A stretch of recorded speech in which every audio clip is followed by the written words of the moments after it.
ఇప్పుడు ఎక్కడ చూసినా ఈ బిల్లు గురించే చర్చ మొదలైందని చెప్పుకోవచ్చు. ప్రధానమంత్రి, కేంద్ర మంత్రులు, సీఎం, రాష్ట్ర మంత్రులు పదవులన్నింటినీ కూడా తొలగింపునకు సంబంధించి కీలక బిల్లును కూడా పార్లమెంట్ లో ప్రవేశపెట్టాలని చూస్తున్నారు. అయితే అసలు ఏంటి సార్ ఈ బిల్లు గురించి వింటుంటే కొత్త కొత్త అనుమానాలు తెరపైకి వస్తున్నాయి. అసలు సంబంధం లేని విషయాలు కూడా తెరపైకి వస్తున్నాయి. ఏంటి ఈ బిల్లు గురించి కాస్త చెప్తారు? ముఖ్యమంత్రులు, మంత్రులు, ప్రధానమంత్రి, కేంద్ర మంత్రులు, అట్లాగే మనకు ఈ పక్కన కేంద్ర పాలిత ప్రాంతాల్లో ఉన్న మంత్రులు, వీళ్ళందరూ కూడా ఈ బిల్లు పరిధిలోకి వస్తారంటున్నారు. ఇప్పటిదాకా గతంలో ఒకటి ఏముండే అంటే ముఖ్యమంత్రులుగా వాళ్ళు అరెస్ట్ అయ్యి కూడా, లేకపోతే ఏదైనా కేసులో ఇరుక్కొని కూడా వాళ్ళు డైరెక్ట్ గా ముఖ్యమంత్రిని కొనసాగింది. లాలూ ప్రసాద్ యాదవ్, మనకు జయలలిత లాంటి వాళ్ళు కొనసాగింది. తీర్పు వచ్చేదాకా ఏళ్ల తరబడి ముఖ్యమంత్రులుగా ఉన్నారు. వచ్చిన తర్వాత మాత్రమే జైలుకి వెళ్ళినప్పుడు రాజీనామా చేశారు, లేకపోతే తాత్కాలికంగా వేరే వాళ్ళని పెట్టిపోయారు. ఉదాహరణకు రబ్రీదేవిని లాల్ ప్రసాద్ గారు పెట్టిపోయారు. పన్నీర్ సెల్వం ఏమో మనకు జయలలిత గారు పెట్టిపోయారు. మళ్ళీ వారు జైలు నుంచి రాగానే మళ్ళీ మన ప్రమాణ స్వీకారం చేశారు.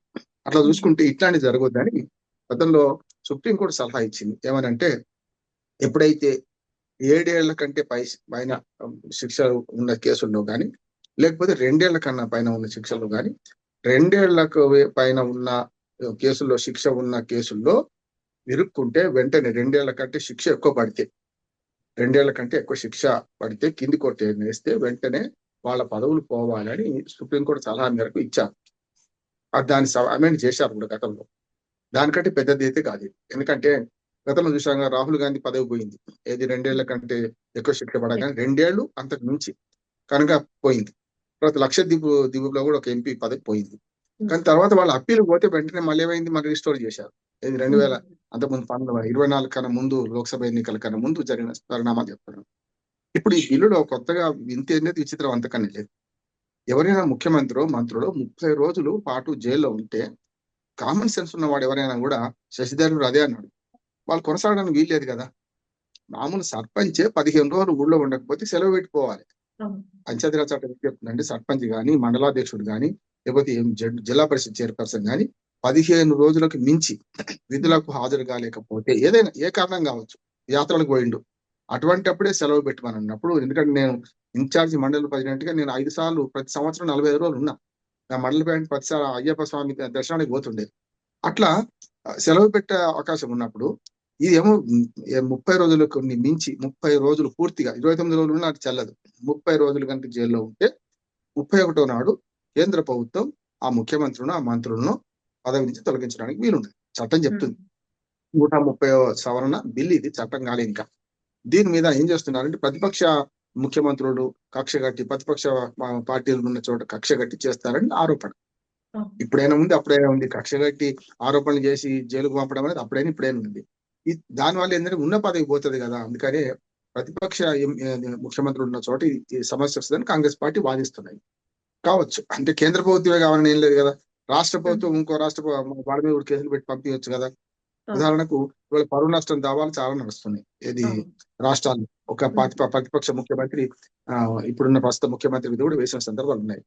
అటువంటి రుజువైంది అనుకోండి, జైలు పోతే కావచ్చు కదా. కాదు అక్రమ కారణాలతో ఏదో కారణాలతో అరెస్ట్ చేసి 30 రోజులు జైల్లో వస్తే వాళ్ళ పదవి పోతుంది కదా. ఎట్లా అన్నాడు 31 ఇంటికి వచ్చిన రిస్టోర్ అవుతుంది కదా. మళ్ళీ జైల్లో ఉన్నప్పుడు పదవి ఉండవద్దు అంటున్నారు. కనుక దీని మీద శశిధరుడు అనేదేమో కామన్ సెన్స్, మనం కూడా అర్థం చేసుకోవచ్చు.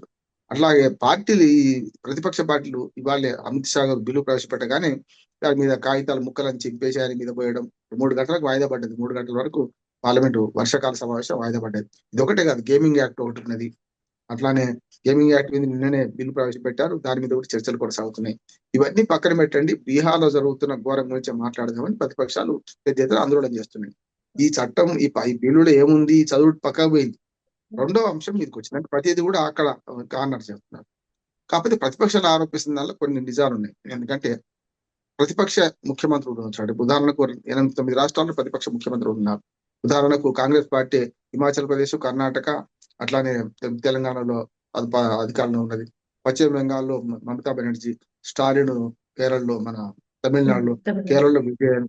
ఇట్లా చూస్తే ఒక 9-10 రాష్ట్రాల్లో ఈ ప్రతిపక్ష ముఖ్యమంత్రులు ఉన్నారు. వాళ్ళ మీద టార్గెట్. అంటే ఇప్పుడు చట్టం అది ఇక్కడ క్లియర్ గా అర్థమవుతుంది కదా సార్. ఇప్పుడు ఈ బిల్లు ప్రవేశపెడుతున్నారంటేనే మనకి ఈ అనుమానాలే కరెక్టే. ఈ చట్టము అమలైన తర్వాత బీజేపీ 4 ఏళ్ల తర్వాత అధికారం శాశ్వతమా? కాంగ్రెస్ శాశ్వతమా? కాదు కదా!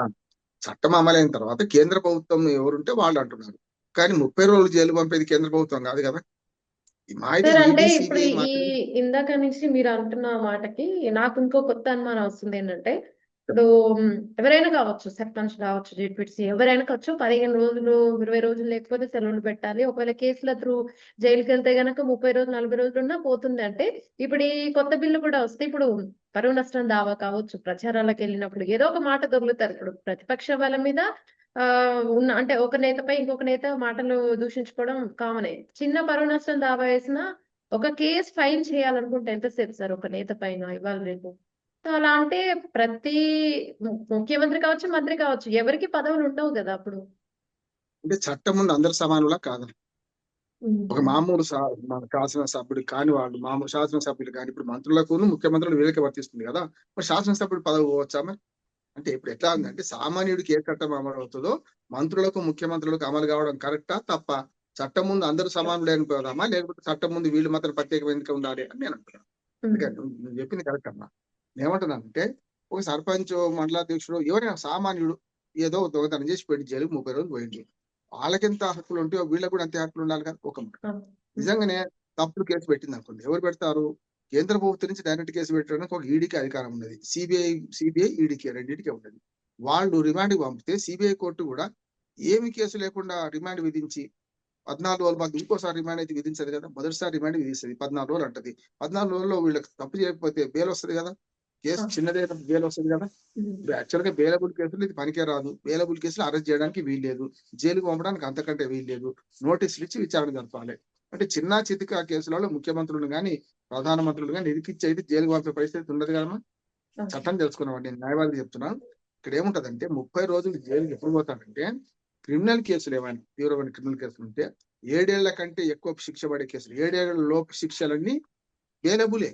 అంటే కోర్టు మనం ఇక్కడ బెయిల్ ఇవ్వచ్చు, నోటీస్ పంపవచ్చు, సమన్లు పంపవచ్చు, కోర్టుకు రమ్మనొచ్చు. కనుక 7 ఏళ్ల కంటే మించి నేరం చేసిన నేరాలు అయితే హీనియస్ క్రైమ్స్ ఉంటాయి. అటెంప్ట్ మర్డరో లేకుంటే రేపో, డెకాయిటో ఇట్లాంటివి ఉంటాయి. అటువంటి పని చేసినప్పుడు ముఖ్యమంత్రి కొనసాగే నైతిక అర్హత ఉంటుందా? అందుకని 30 రోజులు జైలు పోతున్నారంటే పెద్ద కేసుల్లో జైలు పోతాం.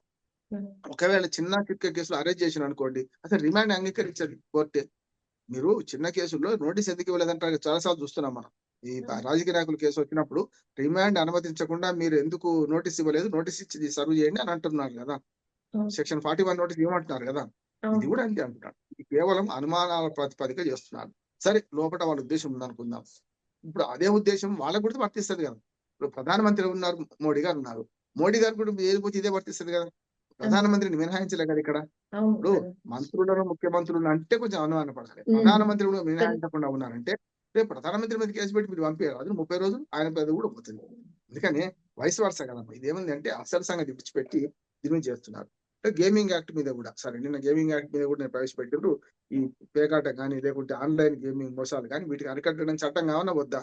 అంటే పార్లమెంట్ ఉన్నది కేవలం గొడవలు పెట్టడానికైనా, వాయిదా పడ్డానికైనా, లేకుంటే ఇటువంటి చట్టాల మీద నిజంగానే వాళ్ళ అభ్యంతరాలు కరెక్ట్ అనుకుందాం. ప్రతిపక్షాలు వాళ్ళు ఏం చేయాలి? చర్చ పెట్టాలి, అభ్యంతరాలు వ్యక్తం చేయాలి, మన లీగల్ ఒపీనియన్ తీసుకోమనాలి, పార్లమెంటరీ సెలెక్ట్ కమిటీకి పంపించమనాలి. ఇవి చేయాలి కదా. అట్లే అయితే ఇప్పుడు వాళ్ళు బిల్లు పెట్టగానే రేపు పాస్ కాకపోవచ్చు. కానీ వీళ్ళు అభ్యంతరాలు వ్యక్తం చేసి ఏం చేస్తున్నారంటే దీన్ని ప్రొలాంగ్ చేస్తున్నారు అంటున్నాను. అందుకని నేను ఏమంటున్నానంటే రెండు చెప్తున్నాను. మెడ మీద కత్తి ఎప్పుడు వేలాడుతూనే ఉంటది. ప్రభుత్వాలు తలుచుకుంటే 30 రోజులు జైలు పంపడం పెద్ద సమస్య కాదు, పంపుతుండొచ్చు. కానీ 30 రోజులు ఏ ప్రకారం జైలుకు పోతారు? చిన్న కేసులు అయితే 30 రోజులు పోవడానికి బెయిలబుల్ అన్ని కూడా మన నోటీసులు ఇచ్చేసేది కనుక సమస్య లేదంటున్నాను. బీహారు లెక్క వాళ్ళంతా ఇప్పుడు బీహార్ మీద దృష్టి ఉంది. బీహార్ గందరగోళం చేసుకొని మొత్తం అంతా ఏ బిల్లు పాస్ కాకుండా చూసే ప్రయత్నం ప్రతిపక్షాలు చేస్తుంది. ఎట్లాగైనా బుల్డోజ్ చేసి ఈ బిల్లుడు గట్టెక్కించుకోవాలని కేంద్ర ప్రభుత్వం ఆలోచన చేస్తుంది. చూద్దాం ఏం జరుగుతుందో. కానీ ఇవాళ అయితే వాయిదా పడ్డది. మళ్ళీ ఇప్పుడు 3 గంటల తర్వాత సమావేశం మొదలైనా కూడా ఇవాళ ఇది తేలుతుందని అనుకుంటలేను. కాకపోతే ఏమైందంటే వీళ్ళు ఇట్లా గొడవ పడుతుంటారు. వర్షాకాల సమావేశాలు సమీపంలో అయిపోతాయి, ముగిసే ముందే గిల్టైన్ చేసుకుంటారు బిల్లుడు అని. ఏం చేస్తారు వీళ్ళు? సరే, ఒకవేళ అలా అంటే వాళ్ళ దగ్గరే సిబిఐ వాళ్ళ దగ్గరే ఈడీ ఉంది, అన్ని వాళ్ళే పంపిస్తారు. వాళ్ళని ఇరికించి సస్పెండ్ చేయడానికి ఇది ఒక అస్త్రంగా వాడతారు అని కాంగ్రెస్ వాళ్ళు కూడా అంటున్నారు కదా. కేంద్ర ప్రభుత్వం రెండే ఉన్నాయి. ఇక్కడ ఏసీబీ ఉన్నది, తెలంగాణ ఇప్పుడు రాష్ట్రాల దగ్గర ఏసీబీ ఉన్నది కదా సీట్లు వేస్తున్నారు, స్పెషల్ ఇన్వెస్టిగేషన్ టీమ్, వీళ్ళు కూడా చేస్తారు కదా, అధికారం వీళ్ళ దగ్గర కూడా ఉంది కదా. అందుకని నేను వైస్ వర్స, అధికారం అనే కత్తి మనకు కత్తితో కూరగాయలు కోయొచ్చు, మెండకాయలు కోయొచ్చు, కత్తి తప్పు కాదు కదా. చట్టం ఉండడం కరెక్టా కాదా అనే దాని మీద చర్చ జరగాలి. నేనేమంటున్నానంటే చట్టం ముందు అందరు సమానులే, అంటే ప్రధానమంత్రి వరకు దీని మీద దీని లోపలికి వస్తారనేది చాలా కరెక్ట్ అంటున్నాను నేను. ఈ చట్టం అమలు చేయడంలో లోపాలు ఉండొచ్చు. అందుకనే అంబేద్కర్ గారు అన్నాడు, ఏదైతే రాజ్యాంగం మీద ఒక మాట అన్నాడు, రాజ్యాంగం అని గుడి కట్టుకున్నాం, రాజ్యాంగం అని దేవతను ప్రతిష్ఠించే గుడిలో దయ్యాలు వచ్చి కూర్చుంటే ఏం చేయలేదన్నాడు. రాజ్యాంగం వైఫల్యం చెందితే అమలు చేసే వారిది తప్పు కనుక రాజ్యాంగం తప్పు కాదు కూడా అన్నాడు. కనుక వాళ్ళు రాజ్యాంగాన్ని, మన చట్టాలను రాజ్యాంగాన్ని తమకు అనుకూలంగా మలుచుకుంటారని భయపడుతున్నారంటే గతంలో మీరు చేసినట్టే కదా. ఎవరైతే భయపడుతున్న ప్రతిపక్షాలు ఒకనాడు అధికారంలో ఉన్నాయి కదా, 40 ఏళ్ళు 50 ఏళ్ళు అధికారంలో ఉన్నారు కేంద్ర ప్రభుత్వంలో, మరి వాళ్ళు ఇదివరకు ఇప్పుడు ఈ పని చేసినట్టే కదా. అందుకనే చట్టము తన పని దాన్ని చేసుకపోనిద్దాము. చట్టం మంచి చట్టాలు వచ్చి మంచిది అంటున్నాను. చట్టం ముందు అందరూ సమానులే అనే భావన వస్తే సామాన్యుడు భయపడడు. ఇప్పుడు బీజేపీ వాళ్ళ సొంత మనుషుల మీద ఎలాగో కేసు పెట్టరు కదా సార్. ఇప్పుడు వాళ్ళ మనుషుల మీదకి, వాళ్ళ పార్టీ వాళ్ళ మీదకి కేసులు లేవు కదా. ఇప్పుడు రాష్ట్రం అంతా బీజేపీ ప్రభుత్వాలు, రాష్ట్రం అంతా బీజేపీ ఇతర ప్రభుత్వాలు లేవు కదా. నేను చెప్పాను కదా, 7-8 రాష్ట్రాలు మాత్రమే బీజేపీ ఇతర ప్రభుత్వాలు ఉన్నాయి కదా. అక్కడ సిబిఐకి ఈడీకి భయపడుతున్నారంటే ఏదో నేరం చేసినట్టే కదా. పాపం ఉంటే భయం ఉంటది, పాపం లేకుండా భయం ఎందుకుంటది మీకు? ఈడీ వట్టిగానైతే రాదు కదా, మనీ లాండరింగ్ ఉంటే తప్ప ఈడీ రాదు కదా. సిబిఐ ఇప్పుడు వస్తుంది, సిబిఐ రావడానికి అవకాశం లేదు. ఇంకో మాట చెప్తాను, సిబిఐ రాష్ట్రాల అనుమతి లేకుండా రావడానికి వీలే లేదు. ఇప్పుడు ప్రతిపక్ష పార్టీల అధికారంలో ఉన్న చోట సిబిఐ రానివ్వరు కదా, మరి అయిపోయింది కదా. పెద్ద ఏదైతే హత్యలు దోపిడీలు అట్లా జరిగినప్పుడు మాత్రమే సిబిఐ, అప్పుడు కూడా రాష్ట్ర ప్రభుత్వం పిలిస్తేనే వస్తుంది. ఈడీ ఉంది, ఎప్పుడైనా వస్తుంది. ఇప్పుడు మీరు ఇట్లయినా వస్తుంది, అట్లయినా వస్తుంది, చట్టం లేకపోతే వస్తుంది కదా. ఈడీ కేసులు పెడతలేదా? అందుకనే సిబిఐ కూడా అక్రమంగా వట్టి వచ్చి కేసు పెడతానికి వీల్లేదు. ఎందుకంటే రాష్ట్ర ప్రభుత్వ అనుమతితో పెట్టాలి. ఉదాహరణకి ఇప్పుడు తెలంగాణ రాష్ట్రంలో ఒక 4-5 కమిషన్లు వేసిండ్రు, విచారణ జరుగుతున్నాయి. Direct CBI రాగలిగిందా? ఈడీ వచ్చింది. చూడండి మీరు, యాదాద్రి భద్రాద్రి దానిలో కానీ, లేకపోతే దీనిలో మనకు ముఖ్యంగా ఈ కార్ రేసులో ఈడీ వచ్చేసింది కదా ఆల్రెడీ. దానికి అడ్డంకైతే ఏంటంటే కదా. అందుకని ఈడీ వచ్చినంత మాత్రాన వెంటనే అరెస్ట్ చేసి లోపల పడిసి 30 రోజులు ఉండే పరిస్థితి ఉండదు అంటున్నాను నేను. కోర్టులు ఉన్నాయి, చట్టాలు ఉన్నాయి, చూసుకుంటాయి కదా. ఒక మనిషి ప్రాథమిక హక్కుని భంగపరచడానికి వ్యతిరేకంగా చాలా చట్టాలు ఉన్నాయి. ఈ భయపడే వాళ్ళందరూ కూడా తమ దాకా రావద్దని కోరుకుంటున్నాను. అది సమస్య. తెలంగాణలో చూడొచ్చు, ప్రాంతీయ పార్టీగా ఉండి జాతీయ పార్టీగా ఎదుగుతున్న విఆర్ఎస్ కావచ్చు, అటు కేజ్రీవాల్ ఎన్నో ఏళ్ల నుంచి అసలు ఆ గడ్డపై బీజేపీ జెండానే పాతలేదు. అటు కేజ్రీవాల్ పై కూడా కేసు నమోదైంది, కేసీఆర్ పై కూడా కేసులు నమోదవ్వడం, ఇటు జగన్ పై నమోదవ్వడము. అంటే వాళ్ళకి నచ్చని పార్టీ, అంటే వాళ్ళకి అడ్డుగా ఉన్న పార్టీలు ఏవైతే ఉన్నాయో, ఒక మొక్కగా ఎదుగుతున్న పార్టీని మొక్క నుంచే పీకేయడము అనే పద్ధతిలోనే కేసులు జరుగుతున్నాయనే అనుమానాలు అందరికీ వస్తూ ఉన్నాయి. ఇప్పుడు రేవంత్ రెడ్డి కావచ్చు, అంటే రేవంత్ రెడ్డి, చంద్రబాబు కావచ్చు, వీళ్ళందరూ కూడా అందరినీ తీసేసే ప్రయత్నము, ఈ పార్టీలన్నీ తీసే ప్రయత్నం కూడా జరుగుతుంది అని చెప్పుకోవచ్చు కదా. ఏమన్నా ఇప్పుడు కేంద్ర ప్రభుత్వం ఒకటే ఒక ఆయుధం ఉంది, ఈడీ తప్ప ఇంకేది లేదంటున్నాం కదా. సిబిఐ రావడానికి వీలు ప్రతిపక్ష పార్టీలు ఉన్న దగ్గర కానీ వాళ్ళ అనుమతి లేకుండా. ఈడీ ఎప్పుడైనా ఇప్పుడు కూడా వస్తలేదు అంటున్నాను. ఇప్పుడు జగన్మోహన్ రెడ్డి గారి మీద ఇప్పుడు కాదు, గత కాంగ్రెస్ ప్రభుత్వం ఉన్నప్పుడే కేసులు పెట్టింది కదా. ఇప్పుడు బీజేపీ రాగానే పెట్టలే కదా. ఇక గట్టిగా మాట్లాడితే బీజేపీ వచ్చిన తర్వాతనే జగన్మోహన్ రెడ్డి మీద కేసులు లేవు. ఇప్పుడు అంతకుముందు కేసులే నడుస్తున్నాయి. ఒక్క కేసు కూడా జగన్మోహన్ రెడ్డి గారి మీద ఈ మన బీజేపీ ప్రభుత్వం పెట్టలేదు. పాత కేసులే నడుస్తున్నాయి. పాత కేసులో 10 ఏళ్ల నుంచి బెయిల్ మీద ఉన్నారు ఆయన. కనుక ఎక్కడ మోసం అయింది? కేంద్ర ప్రభుత్వం నష్టం చేసింది ఏం లేదు కదా. కేసీఆర్ గారి మీద, కవిత మీద అంటారు, కవిత మీద కూడా ఎక్కడ కేసు? అది ఈడీ పెట్టిన కేసే కానీ సిబిఐ కాదు కదా. అక్కడ కదా తర్వాత సిబిఐ పెట్టింది. అంతేందుకు కేటీఆర్ మీద కూడా ఈడీ పెట్టిన కేసే కదా. మొదలు సిట్టు వేసినాక వాళ్ళు ఏసీబీ పెట్టిన కేసు కదా ఇది కేటీఆర్ మీద. అందుకని నేను ఏమంటానంటే రాజకీయ నాయకులందరూ తాము చేసిన పాపాలకు ప్రాయశ్చిత్తం చేసుకునే క్రమంలో ఇప్పుడు ఇటువంటి బిల్లులు రానియరు. అంటే తమకు మాత్రం రక్షణ కావాలని కోరుకుంటున్నాను. నేను అందరిని అంటున్నాను. రేపు ప్రతి ఒక్క నాయకుడి పైన ఒక కేసు ఉంది కదా సార్. అసలు కేసు లేకుండా నాయకులు అంటే చాలా తక్కువ మందే. తక్కువ కదా.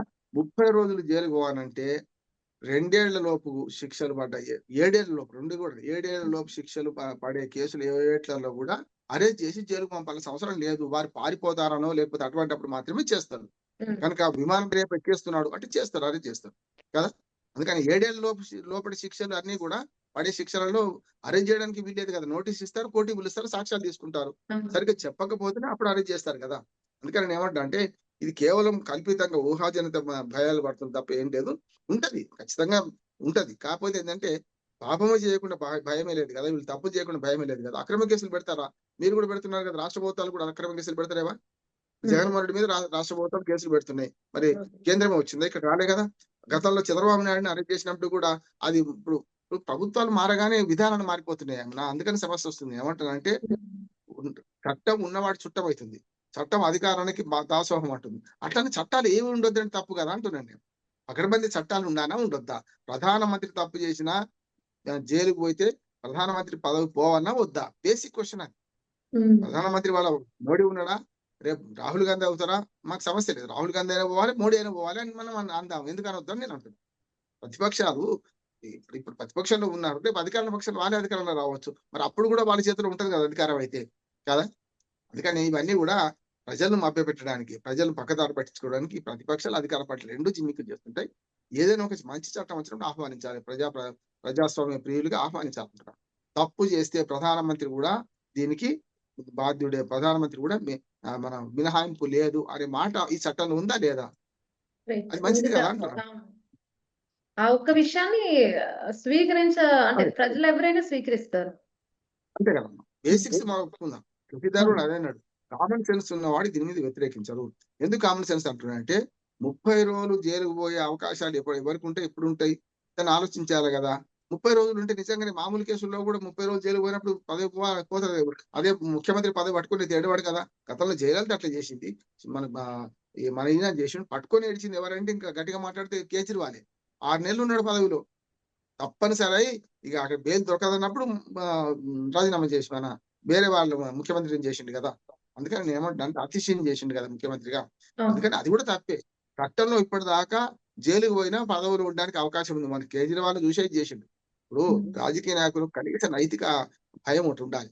కేజ్రీవాల్ చేసిన పని ఇప్పుడు మొత్తానికి అందరికీ వచ్చింది. కేజ్రీవాల్ మొన్న జైలుకు పోయినప్పుడు వెంటనే రాజీనామా చేసి జైలు నుంచి పరిపాలించా మీరు చేయండి అంటే అయిపోయేది కదా అంటున్నాను కదా. ఆయన మొండికేసుకొని ముఖ్యమంత్రి రాజీనామా చేయడం వల్ల వచ్చింది ఇప్పుడు సమస్య అంతా. ఒక్కటి చేసి మొత్తానికి అందరికీ తీసుకొచ్చిండు అట్లా.